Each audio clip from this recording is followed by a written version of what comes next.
Hello friends, welcome back to Edutens. आज हम discuss करने वाले हैं क्वांट्स का एक बहुत ही इम्पॉर्टेंट टॉपिक जो कि है परम्यूटेशन एंड कम्बिनेशन। आप 11th 12th का बोर्ड देखिए, बोर्ड का एग्ज़ाम देखिए, आईआईटी जेईई में देखिए, फिर जाके कोई भी कम्पिटिटिव एग्ज़ाम में जैसे कि बैंकिंग सेक्टर में एसबीआई पीओ आ रहा है अभी कुछ ही दिनों में, उसमें देखिए, प्रीलिम्स में देखिए आप 3-4 क्वेश्चन पक्का आएगा और उसके बाद मेंस में तो आएगा ही परम्यूटेशन कम्बिनेशन। ये आपका प्रोबेबिलिटी करने के टाइम भी बहुत मदद मिलेगा अगर आप परम्यूटेशन कॉम्बिनेशन में बहुत अच्छे से तैयारी कर लिए तो। पर ये टॉपिक अक्सर लोग स्किप कर जाते हैं, कहते हैं कि भाई इतना टॉपिक कर लिया, ये टॉपिक तो परम्यूटेशन कॉम्बिनेशन में प्रोबेबिलिटी छोड़ ही देंगे।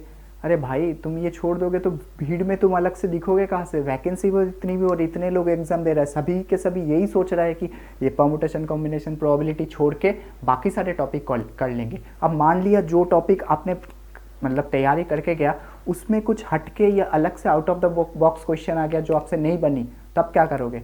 हाँ, तो ये टॉपिक होना बहुत ज़रूरी है और ये लोग अक्सर टॉपिक को स्किप करते हैं क्योंकि ये टॉपिक क्या होती है, मतलब लोगों को कंफ्यूज कर देते हैं कैसे क्या प्रॉब्लम करना है, कौन सा अप्रोच लगाना है, क्योंकि लोग पहले से फॉर्मूला को स्टूडेंट्स समझने का कोशिश ही नहीं करता कि फॉर्मूला क्या है। लोग पहले से ही मतलब स्टूडेंट्स क्या करते हैं, एनपीआर ये होती है, एनसीआर ये होती है, ये कम्बिनेशन होती है, फैक्टोरियल होती है, ये परम्यूटेशन होती है, इसमें कम्बिनेशन लगाओ, इसमें परम्यूटेशन लगाओ। ऐसा नहीं होती है। ये पहले आपको, इसलिए मैं ये एपिसोड को मतलब जो परम्यूटेशन एंड कम्बिनेशन का जो सीरीज़ है इसमें मैं 2-3 पार्ट में मैं डिवाइड करूँगा। ये पहला पार्ट में मैं आपको समझाऊंगा कि फॉर्मूला क्या है। देखिए, फॉर्मूला से कुछ नहीं बनेगा। अगर आप समझ गए कि फॉर्मूला क्या है तो आपके पास कंसेप्ट क्लियर होगी, तो आप इजीली विदाउट इवन लर्निंग बाइनोमिनल या कोई भी ये करके आप वो कॉन्सेप्ट से आंसर निकाल सकते हैं क्वेश्चन देख के। वो कैसे, मैं ग्रेजुअली आपको बताऊँगा। पहले चलिए देखते हैं कि फॉर्मूला मतलब परम्यूटेशन कम्बिनेशन बेसिकली क्या चीज़ है। ओके,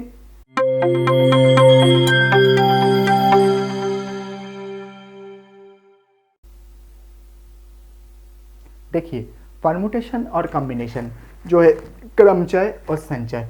कम्बिनेशन मतलब बेसिकली जो होता है वो होता है सिलेक्शन। पहली बात तो ये परम्यूटेशन कम्बिनेशन होती है काउंटिंग प्रोसीजर और काउंटिंग टेक्निक। अब 2-4 को काउंट करने के लिए आपको कह दिया जाए तो आप तो इजीली काउंट कर लोगे, बट क्या है, इफ़ आपको पूछा जाए बहुत सारे नंबर को अरेंज करके कैसे डालना है, कैसे बिठाना है, कैसे काउंट करना है, वो कैसे आप निकालोगे, उसी के लिए हम यूज़ करते हैं परम्यूटेशन एंड कम्बिनेशन। तो पहले मैं डिस्कस करूँगा कम्बिनेशन। कम्बिनेशन होता है संचय, उसका क्या होता है, सिलेक्शन, मतलब सिलेक्टिंग। मान लीजिए आपके पास कोई भी 4 कलर्स का बॉल है। मैंने मान लिया रेड, एक मान लिया ब्लैक, एक मान लिया ग्रीन, एक मान लिया मैंने येलो। ओके, तो इसको आप ये 4 बॉल को आप कैसे मतलब आपको इसमें से सिलेक्ट करना है, 3 बॉल को चूज करना है, चूज और सिलेक्ट करना है 3 बॉल को। तो आप कैसे कर सकते हो? अब क्या, आप पहली बात तो रेड ब्लू ग्रीन ले सकते हो, जो कि है रेड ब्लू ग्रीन ले सकते हो। इसके बाद आप क्या लग सकते हो, ब्लू ग्रीन येलो ले सकते हो। इसके बाद क्या, ग्रीन येलो रेड ले सकते हो, और इसके बाद लास्टली येलो रेड ब्लू। ये 4 ही तो है। तो ये हो गया आपका सिलेक्शन। आपको अगर ये 4 बॉल से आपको 3 बॉल सिलेक्ट करना है तो आप ये ऐसे ऐसे ऐसे ऐसे कर सकते हो। तो इसी प्रोसीजर को कहते हैं। और मैं अब देखिए, ये चारों के 4 डिस्टिंक्ट एलिमेंट है, मतलब रेड ब्लू ग्रीन येलो चारों के 4 क्या है, आपका डिस्टिंक्ट एलिमेंट हो गया। ठीक है, अब ये मतलब 4 डिस्टिंक्ट एलिमेंट से जब ये 3 डिस्टिंक्ट एलिमेंट चूज करोगे तब ऐसे लिखते हैं 4C3। इसको कहते हैं कॉम्बिनेशन, जो कि है सिर्फ सिलेक्शन। ओके, अब सिलेक्शन हो गया। अब इसको आप जब n डिस्टिंक्ट चीज से आप 8 डिस्टिंक्ट चीज को चूज करोगे तब इसको कहते हैं आपका कॉम्बिनेशन, जो कि है एनसीआर से रिप्रेजेंट करते हैं। और इसका वैल्यू हमेशा होती है 4। वो कैसा है फॉर्मूला, वो है हम बाद में देखेंगे वो फॉर्मूला क्या है। अब ये देखिए 1 2 3 4, इसका 4 ही आया। 4 पॉसिबल 4 तरीके से हम सिलेक्ट कर सकते हैं इसको, आइदर ये तीनों और ये तीनों और ये तीनों, और क्या, और ये येलो रेड ब्लू, ये तीनों। तो इसमें हर एक में एक एक बॉल नहीं रहेगा। अब क्या, ये हो गया सिलेक्शन आपका जो कि है 4, और इसको ऐसे रिप्रेजेंट करेंगे, इसका वैल्यू 4 ही आएगा। अब इसके बाद क्या है, इसके बाद देखिए आता है जो कि है परमुटेशन। परमुटेशन क्या होती है, परमुटेशन अब देखिए, परमुटेशन इज बेसिकली अरेंजमेंट,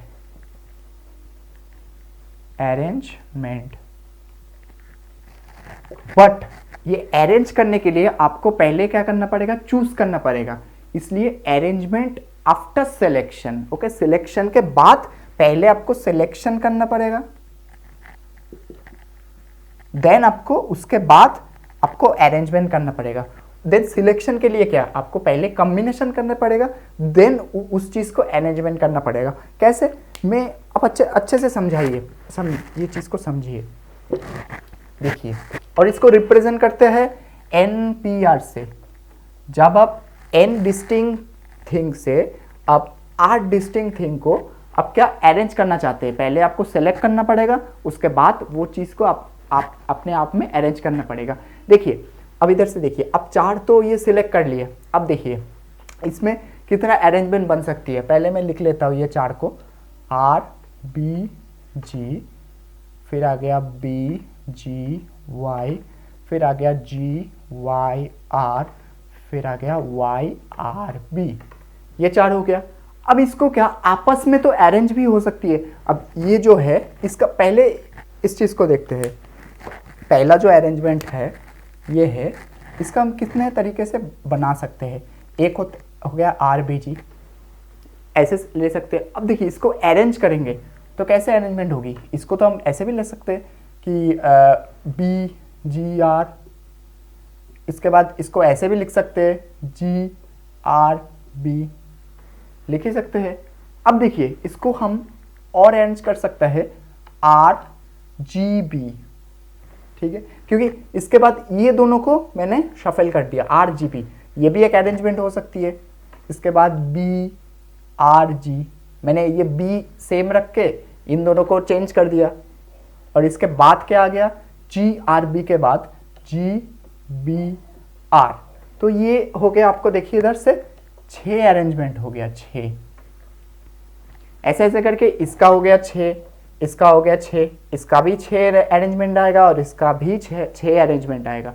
तो आपको इधर क्या हो गया 24 अरेंजमेंट, जो कि है आप 4P3, क्योंकि 4 डिस्टिंक्ट थिंग से आप 3 डिस्टिंक्ट थिंग को चूज करके उसके बाद अरेंज करेंगे, मतलब इसका परमुटेशन करेंगे तो 24 आएगा। इसका भी फॉर्मूला क्या है वो मैं बाद में आपको दिखा के बताऊंगा कि क्या है। देखिए ये आप बार बार अरेंज नहीं करके भी आप निकाल सकते हैं, कैसे, फैक्टोरियल से। अब फैक्टोरियल क्या आते हैं मैं ऐसे भी बताता हूँ आपको। मान लीजिए आपको 3 चीजें सिलेक्ट करना है RBG, अब देखिए मैंने 3 डैश डाल दिया, अब 3 बॉल आपको अरेंज करना है। तो पहला जो स्पॉट है, मतलब पहला जो प्लेस है, उसमें क्या 3 बैट, तीनों के तीनों बॉल बैठ सकता है।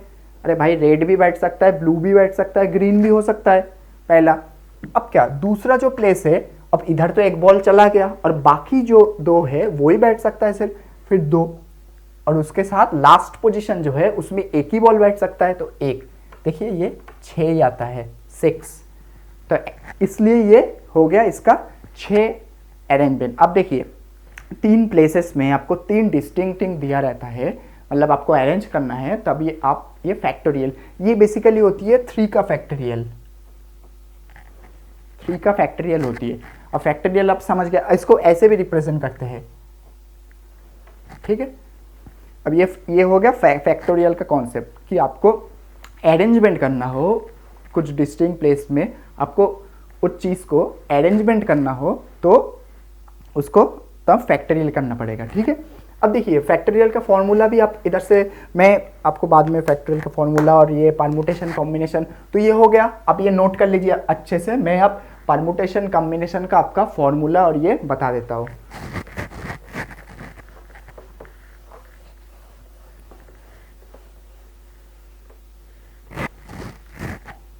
देखिए आप ये कॉपी में नोट डाउन कर लीजिए, ठीक है। जो कि ये पहले होता है NCR, मैं ले लेता हूँ आपको समझाया CR, तो ये होती है n factorial by n minus R factorial into R factorial, ठीक है। ये हो गया ये, और इसका डेफिनेशन आप चाहिए तो लिख सकते हैं, ये होता है सिलेक्टिंग, पहले तो लिख लीजिए number of ways, number of ways for selecting r distinct object or element from an distinct elements। ये तो आप पहले अच्छे से नोट कर लीजिए, ठीक है। और इसका फॉर्मूला तो ये n factorial by n factorial into r factorial. अब देखिए आप परमुटेशन का फॉर्मूला आप खुद से ही बता सकते हैं, और इधर r फैक्टोरियल क्या होती है वो भी आप नोट डाउन कर लीजिए। ये तो आप नोट डाउन करोगे, हालांकि जब क्वेश्चन सॉल्व करेंगे तब ये फॉर्मूला का काम थोड़ा बहुत नहीं आएगा, बहुत बेसिक क्वेश्चन में काम आएगा, और बाकी सारे जो क्वेश्चन है उसमें ये फॉर्मूला का यूज़ नहीं करके उसमें कॉन्सेप्ट दिमाग चलाएंगे, क्योंकि हमें पता है मतलब क्या चीज़ हो रही है इधर। इसके बाद धीरे धीरे देखेंगे रिपीटेशन आएगा, ये तो डिस्टिंक्ट एलिमेंट से हो रहा है, सेम एलिमेंट आएगा तो रिपीटेशन होएगा। उसके बाद धीरे धीरे आप बहुत सारे बहुत चीज़ देखने के लिए। फिलहाल तो आप ये देखिए, ये n फैक्टोरियल होती है n into n minus one into n minus two dot dot dot dot up to 1। ये होती है आपका फैक्टोरियल का फॉर्मूला। ऐसे ऐसे चलती रहेगा। जैसे 5 का फैक्टोरियल क्या होती है, 5 इंटू 4 इंटू 3 इंटू 2 इंटू 1, यही होती है। 3 का फैक्टोरियल 3 इंटू 2 इंटू 1, 4 का फैक्टोरियल 4 इंटू 3 इंटू 2 इंटू 1, ऐसा ऐसा करके चलता रहेगा, ठीक है। तो ये हो गया फैक्टोरियल का फॉर्मूला। इसके बाद देखिए मैंने क्या बताया, परमुटेशन इज इक्वल टू जो कि है NPR। इसको मैंने क्या बताया, पहले होता है सिलेक्शन, उसके बाद होता है अरेंजमेंट। ओके, तो सिलेक्शन बेसिकली क्या है, NCR है कि नहीं। उसके बाद क्या होता है, उसके बाद आता है आपका सिलेक्शन होता है। उसके मतलब ये दोनों एक ही साथ का प्रोसीजर होती है, ठीक है। अब सिलेक्शन आता है, उसके बाद क्या आता है अरेंजमेंट। अब अरेंजमेंट मतलब क्या, आप ये चीज को अरेंज करोगे तो फैक्टोरियल ही तो आएगा। तो आर थिंग्स को आप आर प्लेस में अरेंज करोगे तो आर फैक्टोरियल आएगा, है कि नहीं। तो आर फैक्टोरियल मैंने इधर डाल दिया। अब देखिए एनसीआर का फॉर्मूला ये है, इंटू आर फैक्टोरियल इंटू इधर आ गया आर फैक्टोरियल, तो ये कैंसिल हो गया। तो इसका फॉर्मूला आ गया N factorial divided by N minus R factorial, right, correct. ये आ गया आपका पूरा कॉन्सेप्ट, मतलब ये आ गया आपका फॉर्मूला। अब परमुटेशन का आप डेफिनेशन लिखना चाहे तो भी आप लिख सकते। परमुटेशन का आप डेफिनेशन लिखना चाहे तो क्या लिखोगे आप, मैं ये भी नोट डाउन करा देता हूं आपको कि ये फॉर्मूला आप नोट डाउन कर लीजिए परमुटेशन के एनपीआर का, ठीक है। Number of veg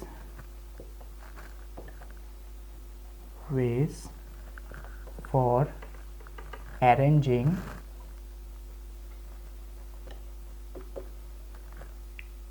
are distinct elements from n distinct elements। अब ये दोनों का दोनों चीज आप नोट डाउन कर लीजिए अच्छे से, क्योंकि इसके बाद ही यही आपको करना पड़ेगा। यही कॉन्सेप्ट आपको बाद में काम आ गया। कोई फॉर्मूला बहुत इतना सारा काम नहीं आएगा, फॉर्मूला में जो जो बताऊंगा वही काम आएगा, पर इसके बाद जब न्यूमेरिकल्स करेंगे तब वो रिपीटेशन वाला प्रॉब्लम मैंने जो बताया, फिर नंबर का प्रॉब्लम, उसके बाद आ गया नेम वाला प्रॉब्लम जो आएगा, जितना सारा आएगा। इसके बाद मैं आपको दिखाऊंगा, इसके बाद इसके साथ ही मैं सर्कुलर परमुटेशन आपको दिखाऊंगा, वो तो इस एपिसोड में दिखाऊंगा। पर प्रॉब्लम जो मैं डिस्कस करूंगा वो धीरे धीरे, मतलब हर एक केस लेके मैं डिस्कस करूंगा, वो आपको पार्ट 2 में मिल जाएगा, मतलब इसके बाद जो वीडियो आने वाली है, ठीक है। तो अब जुड़े रहिए इसके साथ, ठीक है। आपने नोट डाउन कर लिया होगा, ठीक है। मैं ये हटा देता हूँ। मैं एक इम्पॉर्टेंट प्रॉपर्टी आपको बताता हूँ जो कि है, ये आपका बहुत काम क्या आएगा, N C R is equal to N C N minus R. देखिए आपके पास अगर 10 में से 3 चीज़ें सिलेक्ट करने का प्रोबेबिलिटी है, इसके मतलब होगा आपके पास ये, मतलब क्या, 7 चीज़ रिजेक्ट करने का भी प्रोबेबिलिटी है। तो 10 चीज़ में से 3 चीज़ सिलेक्ट करने का जितना प्रोबेबिलिटी है, उस टाइम पे क्या 7 चीज़ को वो रिजेक्ट कर रहा है, मतलब क्या 7 चीज़ को रिजेक्ट करने का सेम ही प्रोबेबिलिटी होगा। तो ये इसी से ये आता है, जब ये कोई बड़ा नंबर लोगे आप, मतलब जैसे 20C3 ऐसे आप ले लोगे, तो क्या होगा, अब क्या आप 20, 19 ऐसे ऐसे करके लिखते रहोगे, नहीं ना। तो क्या तब आप इसमें ये कन्वर्ट कर लोगे, मतलब क्या 20C17 में ये कन्वर्ट कर लोगे। अब क्या, अब तो ईजी हो गया। अब ये 20 इंटू 19 इंटू 18 17 चला गया, 3 फैक्टोरियल मतलब 3 इंटू 2 इंटू 1, ऐसे आप कैलकुलेशन करना पड़ेगा। तो ऐसे ऐसे करके आप कर सकते हैं। मतलब इसके बाद ये एक फॉर्मूला, ये एक बहुत इंपॉर्टेंट प्रॉपर्टी हो गया। इसके बाद आपको आ जाएगा NC0, इसका वैल्यू हमेशा 1 होती है। क्यों 1 होती है? अब देखिए n डिस्टिंक्ट चीज़ से आपको क्या कुछ ही नहीं सिलेक्ट करना है, तो उसको प्रोबेबिलिटी क्या हो सकता है, एक ही बार हो सकता है कि हाँ भाई एक ही बार है जो जिस प्रोबेबिलिटी में किसी भी चीज़ को चूज़ नहीं किया, तो हो गया इसका। अब ये आप सारे के सारे कंसेप्चुअल से समझ सकते हैं। NCN ये भी 1 हो जाती है हमेशा। क्यों? क्योंकि अब n डिस्टिंक्ट चीज़ से आपको n चीज़ ही चूज़ करना है, तो वो उसका प्रोबेबिलिटी तो n ही होगा, मतलब 1 ही होगा, क्योंकि एक ही बार ऐसा आएगा जब क्या n थिंग से आप n चीज़ को ही सेलेक्ट कर रहे हो। ठीक है, ये हो गया। उसके बाद मान लीजिए NC1, इसका हमेशा n आता है, NCN1 का n आता है, क्योंकि देखिए n थिंग से आपको एक थिंग चूज़ करना है, तो आप हर एक थिंग्स को, n ऑब्जेक्ट को आप एक एक बार करके चूज़ कर सकते हो। तो कितना टाइम आएगा n, देखिए इतना टाइम से जो हम सीख रहे थे वो है लीनियर, सारे लीनियर परमुटेशन है। उसमें आप कैसे भी करके मैं अरेंज कर रहा था, वो तो अरेंज हो रहा था क्योंकि 2 एंड है। और इसमें देखिए आप कंप्लीट है, इसमें आप ABCD भी जो है BCDA भी वही है, CDBA ही वही है, एंड DABC एक ही चीज़ है, चारों के चार। तो ये वैसा नहीं होगा। ये तो इसमें क्या है, इसमें एक सिंपल सा दिमाग लगाओ कि देखिए, अब देखिए एक एलिमेंट, कोई भी एक एलिमेंट को फिक्स कर लीजिए, बस आपका प्रॉब्लम खत्म। एक एलिमेंट को फिक्स करोगे और ये 3 चीज़ को आपस में रोटेट करोगे, तो क्या, तो एक भी अरेंजमेंट आपस से नहीं टकराएगा। तब क्या हो जाएगा, अब आप जानते हो, पहले पढ़ चुके हो कि 3 चीज़ को अरेंजमेंट करने के लिए कितना चाहिए, 3 फैक्टोरियल सिंपली। तो ये n थिंग्स है, तो इसमें हो जाएगा आपका n-1 फैक्टोरियल सिंपली, हो गया। मतलब इधर 4 थिंग्स है, ये हो जाएगा 4-1 that is 3 factorial that is 6 arrangement possible है इधर से। ठीक है, तो आज के लिए इतना ही।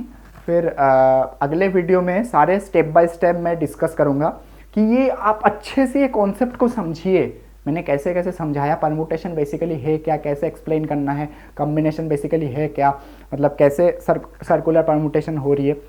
इसके बाद सारे मैं एग्जाम का क्वेश्चन लूँगा और केस वाइज समझाऊंगा आपको कि रिपीटेशन वगैरह या जितना भी केस होती है वो लेके मैं डिस्कस करूँगा, वो है अगले वीडियो में। तो stay tuned with Edublens. If you like this video don't forget to like and share with your friends, और सब्सक्राइब जरूर करिए। और कोई भी डाउट आए इसमें, ये जो वीडियो मैंने कराया इसमें कोई भी डाउट आए तो आप कमेंट सेक्शन में पूछिए, ये इंस्टाग्राम में या फिर फेसबुक हैंडल में एडुब्लेंस का, आप जाके वहाँ से डाउट, आप हमारा टीम जो है आपको तुरंत वहाँ पे असिस्ट करेगा। ठीक है, तो आगे SBI PO है, तो ये टॉपिक तो उसमें बहुत ही इंपॉर्टेंट है SBI PO के लिए। तो आप देखिए, बहुत अच्छे से तैयारी करिए। All the best for your exam.